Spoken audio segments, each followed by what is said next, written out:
Muy buenas tardes a todos, a todas. Bienvenidos a la tercera jornada relacionada con este yacimiento que, bueno, creo que a estas alturas ya no hace falta presentar, Santa María de Melque. Hoy vamos a adentrarnos en lo que podríamos considerar los datos más novedosos relativos a las últimas campañas de excavación que se vienen desarrollando pues, ininterrumpidamente desde hace 5 o 6 años, ¿no? Antes de comenzar, bueno, pues también me gustaría, dado que es un día verdaderamente complejo, ¿no? y doloroso, bueno, pues de alguna manera también, en la medida que nuestra palabra tenga algún eco, pues, bueno, pues acompañar a las familias y sobre todo a aquellos que han perdido algún familiar en la tragedia, ¿no? que estamos viviendo, que se ha vivido en el Levante español.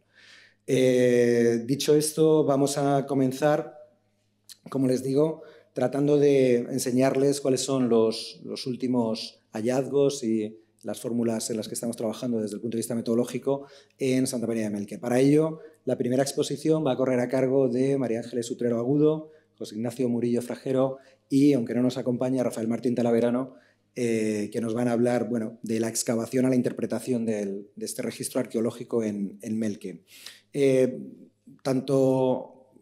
A mí me gustaría señalar de esta charla, bueno, el carácter multidisciplinar que tiene, que en cierto modo es una proyección de lo que estamos intentando hacer en Melque, ¿no? Dos arqueólogos y un arquitecto van a poner en orden, ¿no? estos últimos datos y nos van a hacer pensar cómo se están interpretando. La afiliación profesional académica de ellos es variada. Tenemos a María Ángeles Utrero, perteneciente a la Escuela de Estudios Árabes de Granada, el CSIC, José Ignacio Murillo, arqueólogo profesional que pertenece a la empresa Urbe Pro Orbe, y Rafael Martín Talaverano, profesor de la Universidad del País Vasco, profesor de arquitectura y también miembro de Urbe Pro Orbe. Así que, nada, muchas gracias y cuando queráis.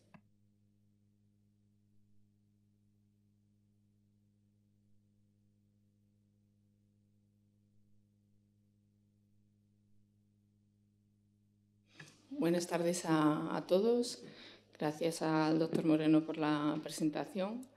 Y, bueno, como ha dicho también, intentaremos ajustarnos al tiempo y precisamente por eso, aunque somos tres los que hemos realizado esta presentación, hablaré yo sola, aunque uno de mis compañeros estará aquí también para de acompañante después para preguntas posteriores, ¿no?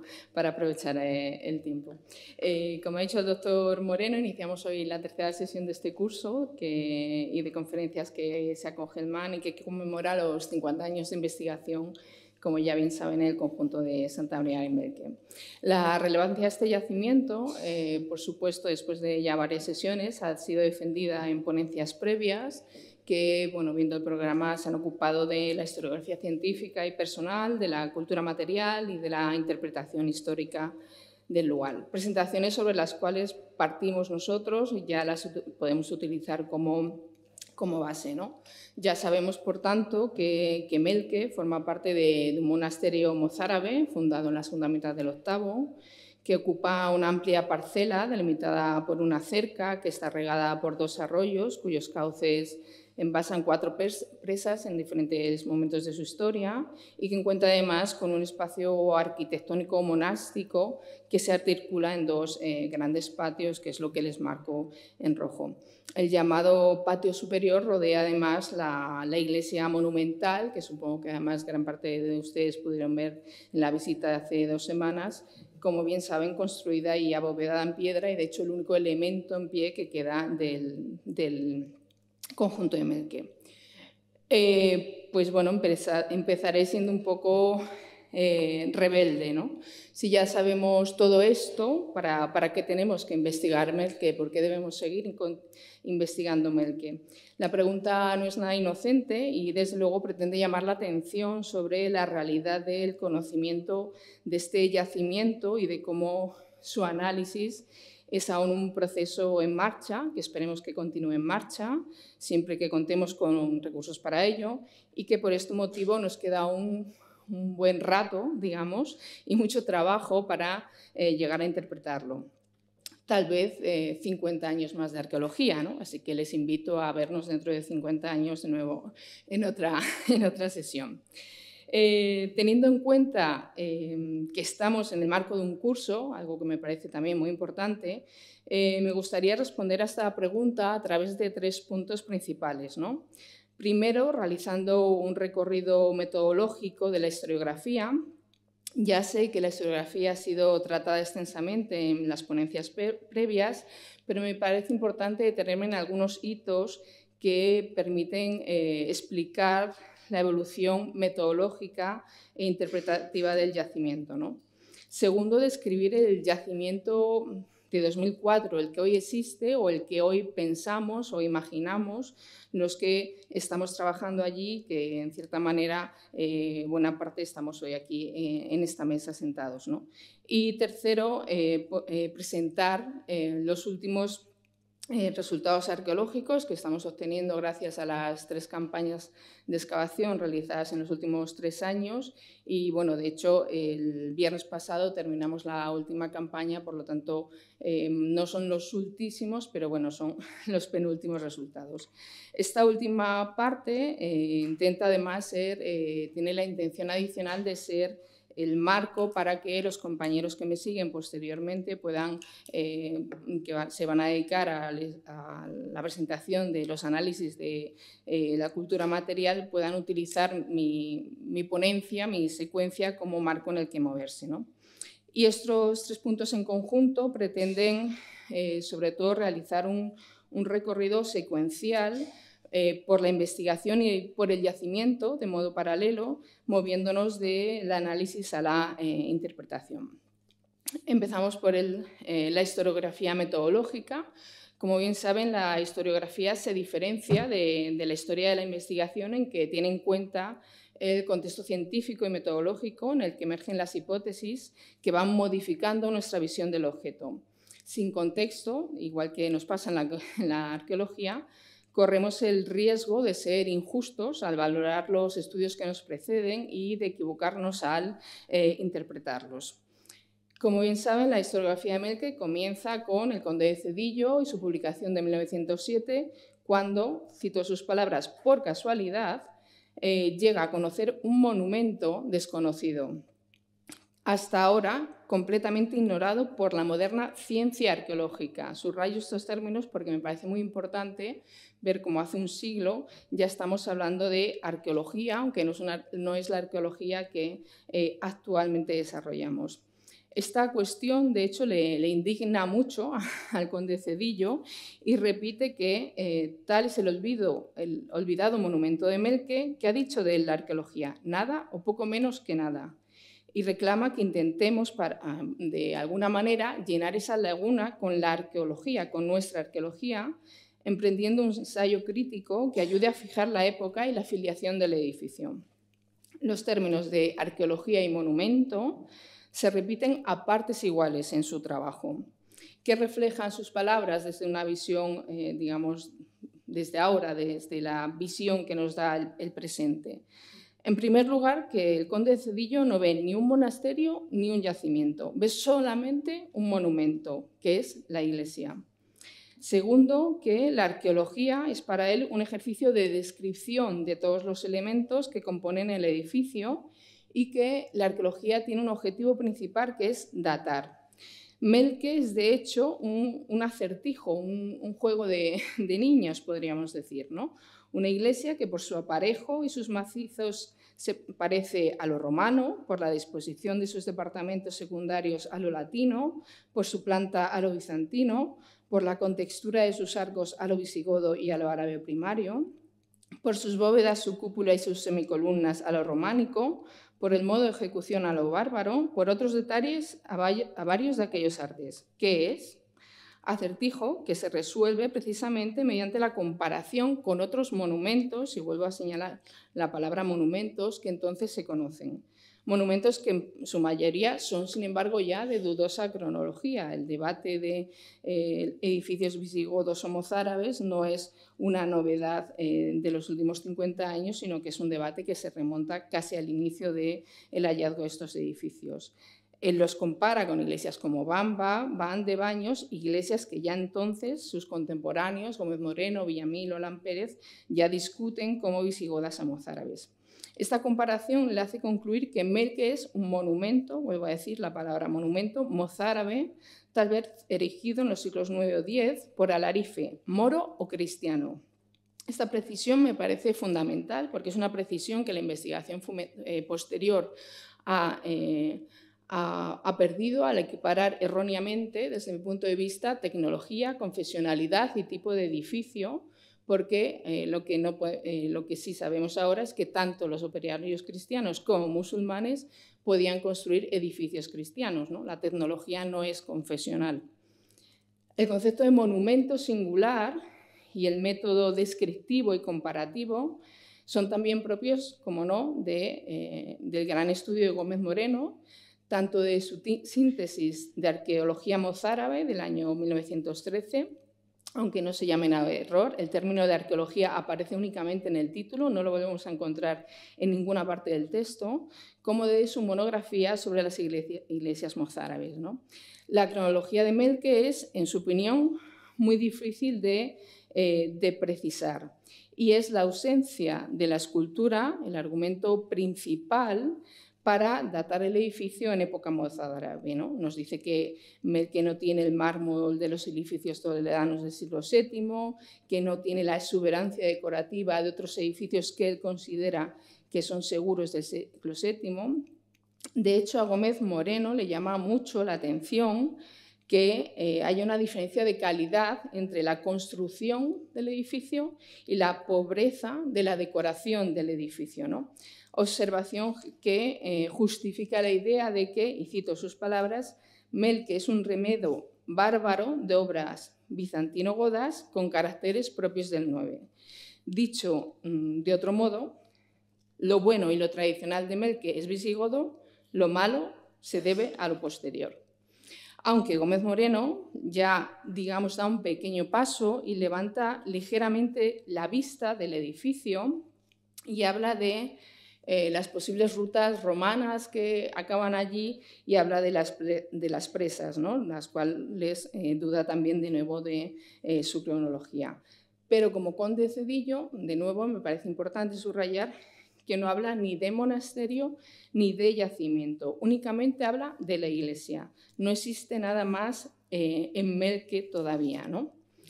Lo que estoy contando, en el fondo, es tan obvio como lógico, ¿no? Si tenemos en cuenta que el sistema de registro arqueológico, tal como lo conocemos hoy, aún no se había elaborado ni que, en consecuencia, el trabajo de campo, sobre todo la excavación, se había formalizado como herramienta fundamental de la arqueología, innovaciones que se dan 50 años después dentro del ámbito de la arqueología británica, las propuestas del conde Cedillo y de Gómez Moreno son más que coherentes con la investigación del momento. Como digo, no se contemplaba la actividad de excavar, la palabra excavar casi podemos decir que no existe, ni el registro estratigráfico y todo lo que se deriva de ello, es decir, la estratigrafía y la contextualización de la cultura material, ¿no? Me parece, por tanto, importante hablar de una historiografía prearqueológica y de una de una historiografía prearqueológica y de una historiografía arqueológica, esta última incorporada precisamente hace 50 años en España, cuando Melque ya contaba, sin embargo, como hemos visto, con una historiografía que se había encargado de interpretarla a partir de estos presupuestos, ¿no? De algún modo, la interpretación había adelantado ya al análisis, ¿no? Este cambio, como también saben, se da con los trabajos del arqueólogo Luis Caballero y las 5 campañas de excavación que desarrolla entre los años 70 y 73, actuando en el interior de la iglesia y en las denominadas zonas 1 y 2. La arqueología llega a Melque en este momento y con ella llegan nuevos conceptos. Caballero supera el concepto de monumento, habla por primera vez de iglesia, habla por primera vez de monasterio, habla por primera vez de yacimiento, en el que además se incluyen, por supuesto, otras construcciones como los embalses, la cerca, y considera el contexto geográfico histórico, hace un estudio de las vías romanas o de los yacimientos que se conocen en ese momento en el entorno. Sin embargo, en su método utilizado, y cito sus palabras, cuenta cómo estaquilla la zona, es decir, me encanta esa palabra, me cuesta pronunciarla, pero es muy bonita, cómo divide en cuadrículas orientadas a los puntos coordinados el espacio para excavarlo y para dibujar los planos. Es decir, nos habla de procedimiento, pero no de metodología. No hace referencia al sistema de registro Wheeler-Kenyon, que es el que entonces se está usando, pero si nos leemos atentamente su texto nos daremos cuenta que este es el sistema que él emplea, ¿no? La organización de la excavación en catas, niveles numerados con cifras romanas en los cuales se describen los objetos hallados. No se documentan en las excavaciones más de 6 o 7 niveles y la documentación gráfica, tal como manda el sistema Wheeler, incluye plantas y, en menor medida, perfiles de los cortes. Caballero establece una secuencia de 7 etapas cronológicas, de las cuales la segunda es la construcción de la iglesia, y en la que, de nuevo, la escultura vuelve a ser determinante para fechar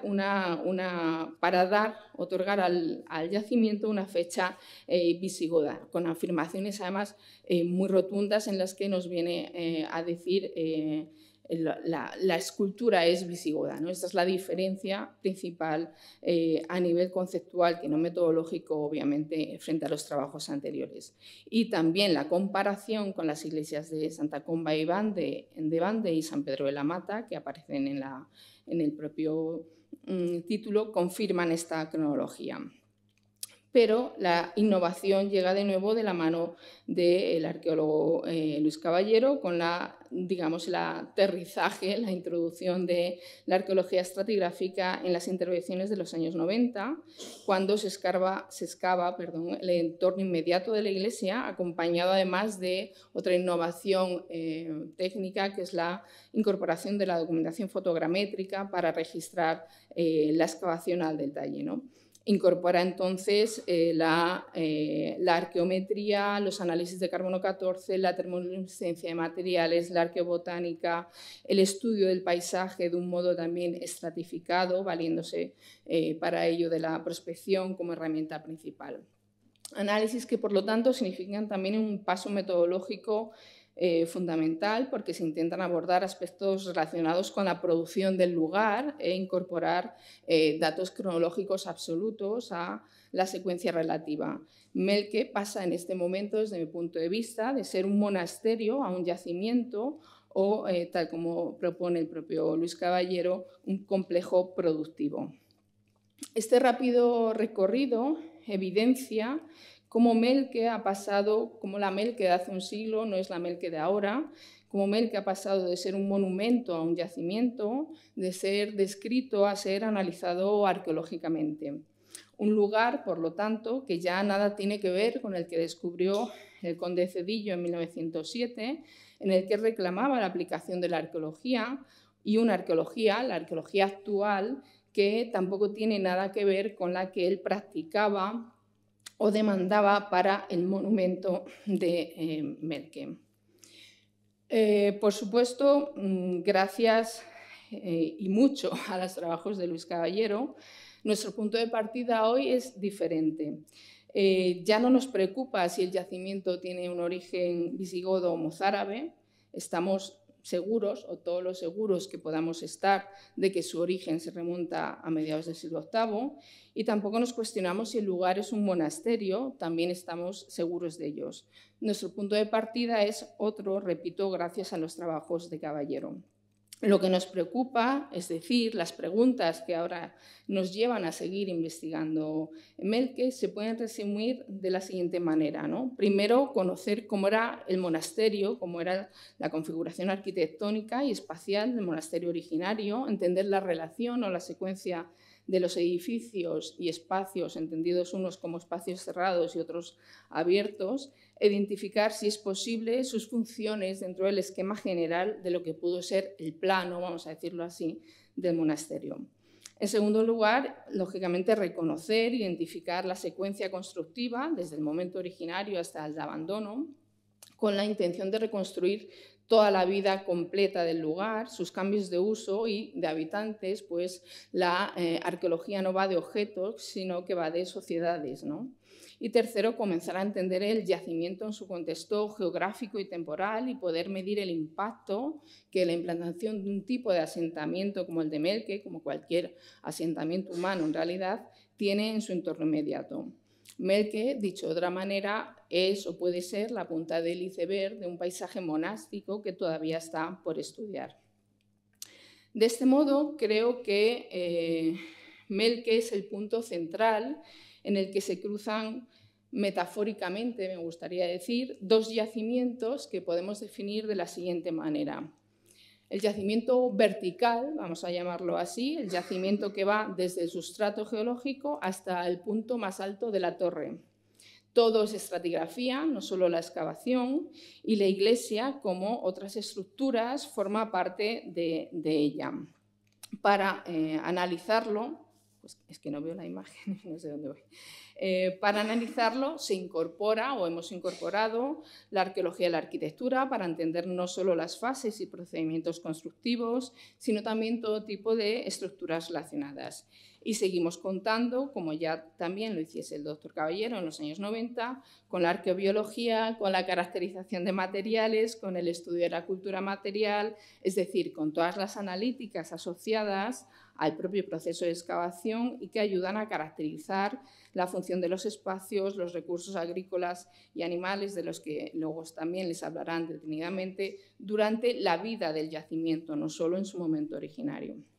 Y me gusta hablar también de un yacimiento horizontal, digamos. El yacimiento va desde la cantera al monasterio, pasando por los caminos que conectan ambos yacimientos, pero también de los yacimientos del entorno y el yacimiento en cuestión. Se incorporan, o hemos incorporado por este motivo, labores de prospección, sistemas GIS, geología y arqueología de la producción, entre otras estrategias de trabajo. En relación con el posible impacto, precisamente a nivel económico y social que pudo tener Melke en su entorno inmediato, debemos esperar la presencia de asentamientos coetáneos que funcionaron con él y para él y que permiten o permitirán, esperemos, entenderlo y de nuevo redimensionarlo. Después de 3 campañas de excavación, la 2022, 23 y 24, la última, como he dicho anteriormente, finalizada apenas hace unos días. El objetivo principal del proyecto actual de Melke es seguir mejorando nuestro conocimiento sobre la configuración arquitectónica del monasterio y sus usos, ¿no? Para ello nos propusimos continuar la excavación de la denominada zona 2, que ven marcada en la imagen, o recinto inferior, ampliando el área excavada en los años 70, ampliando la zona hacia el suroeste. Como hemos indicado, perseguimos así documentar la secuencia arqueológica, registrar las posibles estructuras monásticas y sus usos.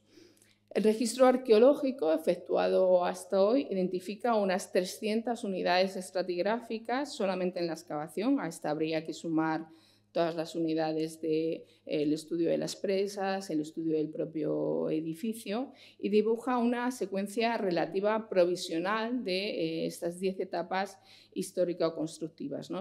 Estos son los diagramas. El del año 2024 no está todavía elaborado, lo está parcialmente, pero lógicamente con el tiempo habrá que hacer también un proceso de síntesis que aúne en los diagramas que vayamos generando gracias a la excavación. Esta secuencia, y entraré ya en los resultados principales que podemos exponer a día de hoy, esta secuencia comienza con el acondicionamiento del sustrato geológico, un granitoide.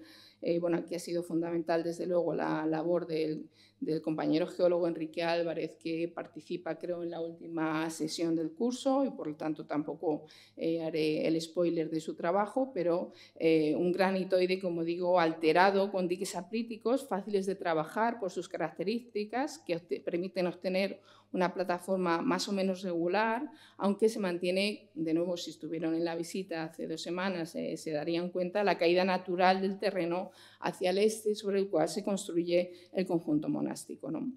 lo que tenemos es un primer edificio o una crujía norte. Estamos siempre dentro de esa esquina que les he marcado noreste del edificio, que ocupa todo el área excavada y continúa mucho más allá del límite occidental actual de la excavación. Si hemos tenido tiempo de actualizar los planos, este es el límite de la excavación de este año, donde ven que tenemos una estructura que ya no sabemos cómo continúa, ¿no?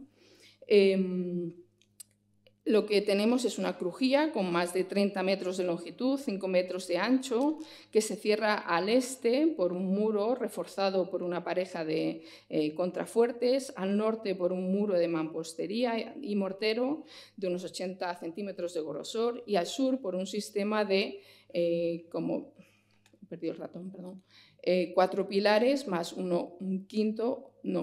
cinco pilares más un sexto que, como digo, no sabemos si es pilar o ya cierre de nave. Todos ellos, además, con la misma técnica constructiva de mampostería y mortero de cal. Hemos realizado también análisis de mortero para contrastar las composiciones de estos elementos y nos dan que son exactamente iguales y bueno, viene a reconfirmarnos, digamos, tanto la estratigrafía como la tipología que hemos obtenido.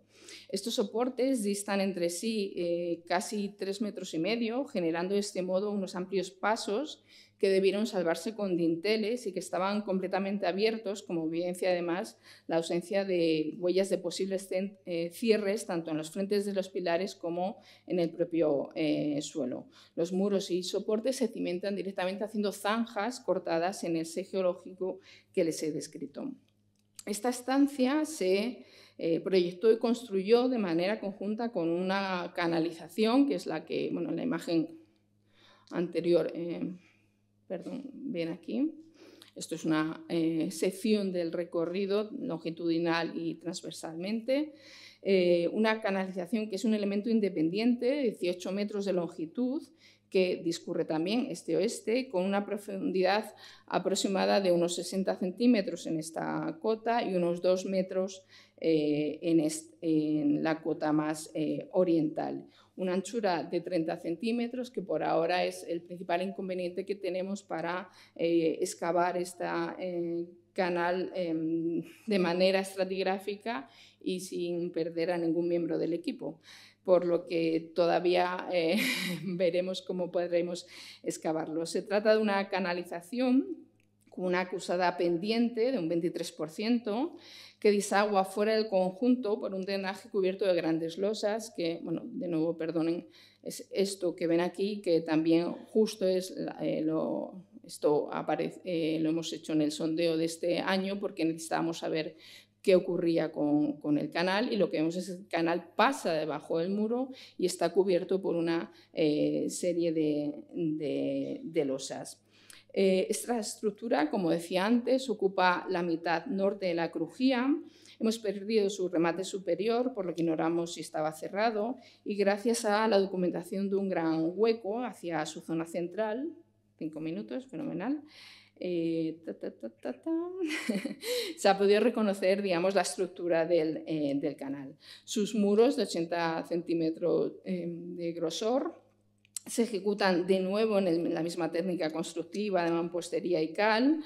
Su fondo se cubre con un mortero hidráulico que protege, digamos, el encuentro de las paredes con el suelo y únicamente los tramos superiores se realizan mediante unos muretes más estrechos. Entre el muro norte de la crujía y el muro norte del canal hay un canal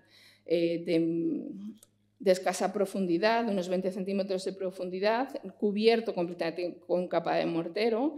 Creemos que en la zona sur habría otro, pero esta zona está prácticamente destruida, no solo por la estratigrafía posterior, sino porque además aquí hubo un muro de diputación que para delimitar la parcela en época moderna llegó hasta el geológico y destrozó una parte de la estructura. Por lo tanto, tendríamos un canal muy profundo de 2 metros con 2 canalillos, vamos a decirlo así, menores, cubiertos en mortero, que además ha sufrido los efectos de haber recorrido el agua. Tanto la canalización, con estas potentes paredes de mampostería, como los cimientos de los muros se alzan conjuntamente y tallan el geológico, es decir, esta estructura, esta habitación se crea para acoger este espacio. ¿Qué es esta estructura? Pues bueno, esta es la pregunta del millón por ahora. Creemos que es desde luego es un elemento que lo que permitiría era posiblemente drenar los vertidos puntuales que se realizan en esta zona y que además contaría con un pozo, que es ese hueco que les he dicho que posteriormente es alterado y por eso creemos que es un pozo de registro de mantenimiento. Dicho en otras palabras, creemos que podría ser la letrina del monasterio, que además por paralelos en otros ejemplos monásticos suelen estar en las zonas más alejadas, en zonas de caída y con un espacio arquitectónico propio, ¿no? Yo creo que además el hecho de que no tenga cierres la nave, que no tenga suelos, nos está hablando que desde luego no estamos en un espacio habitacional, y el hecho de que la estructura termine y empiece en sí misma, es decir, que no tenga conexiones con otro tipo de conducciones, tenga un uso pues, específico, donde desde luego el descubrimiento este año de que continúa además más allá del muro nos puede estar indicando que sea la letrina. Pero como digo, lo principal, lo que deberíamos hacer o intentar hacer es conseguir excavarla de modo completo. Como digo, esta estancia septentrional continúa hacia el oeste, la ven aquí tanto en la imagen como en la planta. Y antes de esta última campaña suponíamos que esta nave alcanzaría este muro de cierre, ¿no? El muro que tradicionalmente habíamos considerado el límite este del patio superior, y después de esta campaña sabemos que este muro, sin embargo, es un muro muy posterior que se construye cuando ya el monasterio original se ha arruinado. Por lo tanto, digamos, enfrento estos dos planos para de alguna manera sintetizar cuál es la evolución en el conocimiento del plano original, donde antes teníamos una nave continua, pues ahora tenemos una nave con pilares, y donde digamos que aquí hemos borrado la conexión entre los dos patios, porque ahora realmente no sabemos cuál es la conexión, teniendo en cuenta que este muro, después de la excavación, tenemos la seguridad que además es un muro posterior. Iré ya más rápido. En un segundo momento a la crujía norte se le añade una crujía oriental, que es la que ven en verde, siempre con la misma técnica constructiva, por lo que pensamos que aunque la nave se adosa, el hecho de que se construya de la misma manera, posiblemente lo que nos está hablando es de las etapas de obras del monasterio, más que de fases históricas, digamos, de calado. En un momento posterior, esta nave es subdividida en espacios menores, hay pequeñas reformas en la zona del canal, y posteriormente ya empieza un proceso de abandono del edificio, donde lo primero que ocurre es que se caen las cubiertas, que es toda esta nivel rosa, vamos a decirlo así. Este es el proceso de excavación de la caída de las cubiertas, que ocupa gran parte del interior de la crujía. Y de nuevo este año que hemos podido ya salir fuera de la crujía, también hemos podido ver cómo las tejas están fuera, en lo que en principio se sigue considerando patio, pero que no podemos conocer.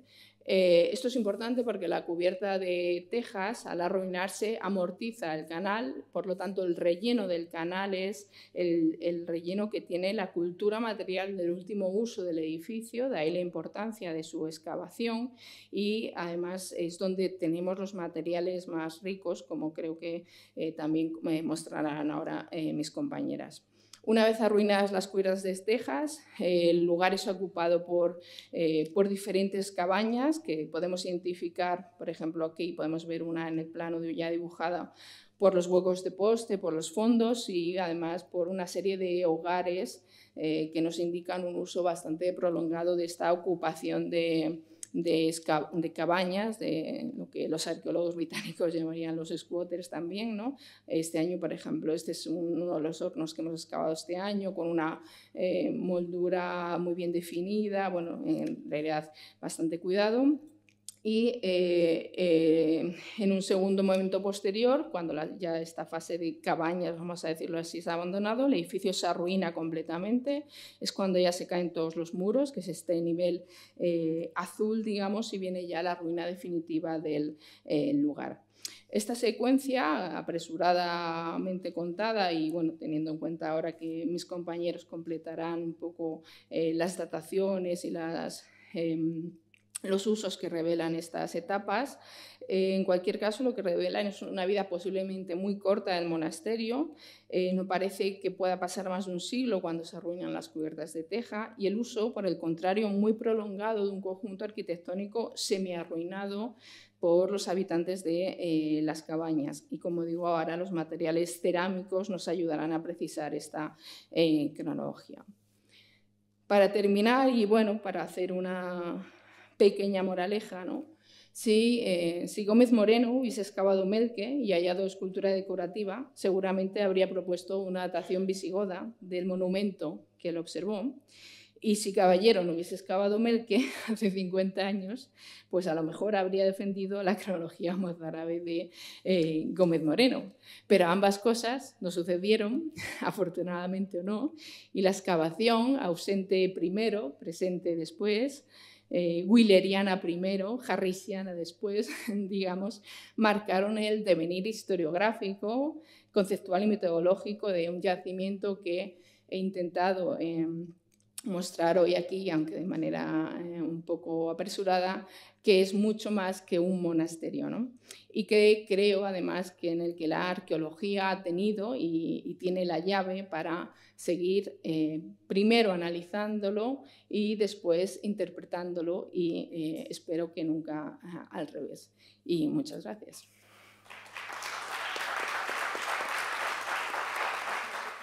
Bueno, pues buenas tardes. Muchísimas gracias por compartir estas novedades, ¿no?, con nosotros.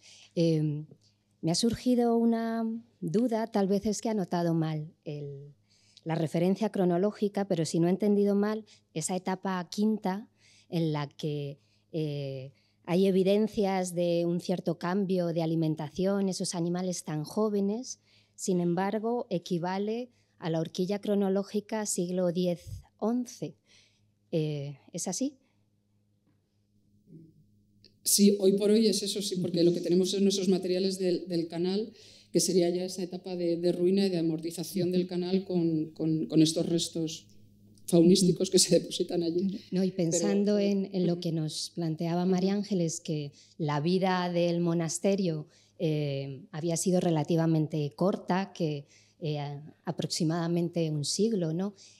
¿Cómo encajaban esos datos que parecen, bueno, trasladar la idea de una comunidad con, bueno, una situación saludable, vamos a decir, con un momento ya en el que el monasterio ha dejado su actividad y que está en esa fase de reestructuración y de reaprovechamiento de esos espacios? Gracias.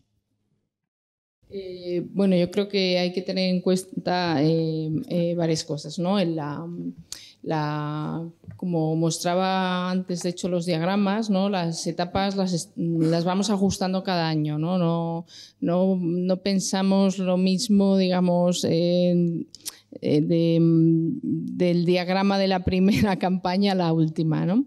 Y luego otra cosa que tiene que ver justo con lo que ha contado Carlos es que también nos estamos dando cuenta mejor de cómo están evolucionando estos materiales. Yo a día de hoy diría que esta etapa 5, que como dices tú es fundamental, tendríamos que retrasarla un poquito, o bueno, no sé cómo decir, si adelantarla, tendríamos que bajarla un poquito al siglo IX e inicios del X, porque el material de la etapa 5, que es material que principalmente viene del canal, como yo digo, es la amortización, es cuando los monjes, me voy a explicar así, ¿no?, se marchan, y además las cerámicas, y Carlos las conoce mejor, aparecen prácticamente enteras, están tiradas contra el canal, igual que ha dicho Marta, los animales también están tirados, ¿no? Entonces, el reino del canal, lo que hemos podido podido excavar, vuelvo a repetir, porque no hemos podido excavar todo, lo que nos está marcando es el abandono o el último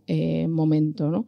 Y yo creo que esas formas las debemos retrasar un poco. ¿Por qué? Porque además el canal se amortiza y se sella, vamos a decirlo así, con la cubierta de las tejas. Y las tejas están cortadas por las cabañas. Y en esas cabañas, este año, sobre todo, si no me corrigen Carlos o Nacho, estamos empezando a tener formas que en la primera excavación no teníamos y aparecen, por ejemplo, cerámicas vidriadas, muy mal vidriadas, digamos, que, por ejemplo, arqueométricamente los trabajos de Elena Salinas y gente que está trabajando ahora en esta línea viene a decir que son de esos primeros vidriados, que son malos porque son iniciales, ¿no? Y que a lo mejor nos sitúan en una etapa temprana del siglo X. Por lo tanto, eso vuelvo a repetir, nos rebajaría un poco el uso y los materiales del canal, que son los materiales de la etapa 5, tanto los de fauna como de cerámica, y yo creo que nos deberíamos ir más a un siglo IX por el momento, ¿no? Pero bueno, yo creo que también un poco lo que muestra el trabajo presentado hoy y lo que yo he intentado decir al principio es cómo nuestro conocimiento va ampliándose cada año y sobre todo las cerámicas en cuestión de Melke, como también ha mostrado Carlos, ¿no? Hay formas que o empezamos a comprenderlas tecnológicamente o nos va a costar mucho datarlas, ¿no? Pero por el momento yo, a tu respuesta que me parece lógica, yo creo que posiblemente esta etapa 5 que es clave nos indica una ruina un poquito anterior y deberíamos rebajar un poco esas fechas, ¿no?